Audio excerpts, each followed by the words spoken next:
Hey everybody, welcome to Reverse Homesteading. Yes, my ivy is still here, but it's slowly disappearing. A little thought came to me regarding compost and how to keep rats, rodents, mice, anything you don't want out of there, but mainly along the rat side of things.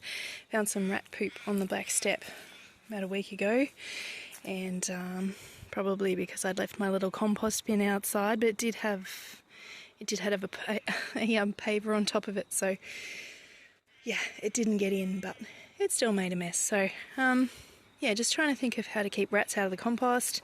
Anyone who's ever had a compost heap will know that's a problem. And I think I came upon my little brainstorm in my head this morning because of what my daughter said. She said, oh, it's strange that the council offers worm farms as well as compost making devices. And I thought about that and I thought, I don't know much about worms. I know a little bit about compost. But compost can have lots of different ingredients. I'm not going to get into the whole how much carbon, how much this, how much that kind of thing. It's pretty much 50-50 well, not hard carbon, dry and wet-ish kind of things.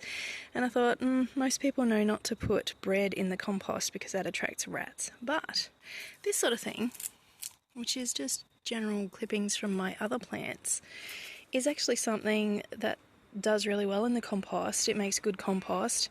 And leaf litter, just leaves, a pile of leaves by itself, makes fantastic compost. And most of you would know about mushroom compost as well, which comes from, well, as far as I know, mushroom farms or mushroom compost farms. Not sure. I think it's a byproduct of making mushrooms.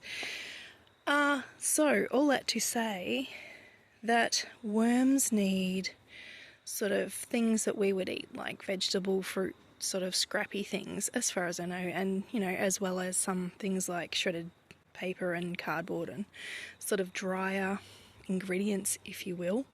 But the worm farm people actually say you shouldn't put this sort of thing in there, like general garden litter and that sort of thing, old leaves, in the worm farm. And I thought, perfect, that's why they do both. So the kinds of vegetables and fruits that humans would eat is also what a lot of rats would go for. So I don't think it's 100%, but I might actually try it as I'm doing these two little things side by side. So the worms will get the good stuff that we might eat, and the clippings from plants, lawn clippings, leaves, that sort of thing, will go into the compost. So we'll see if we can have just as good a compost with less rich ingredients, if you know what I mean. So yeah, we'll try to keep the fruit and veg out of the compost pile. And as I already know there are rats and possums, yeah, it might actually keep all the critters, well, the critters I don't want in the compost out of the compost pile. And hopefully the rats don't find a way into the worm farm. I don't think they will. I think it'll all be fine. But anyway, that's my thoughts for today. Thanks for watching. Catch you next time.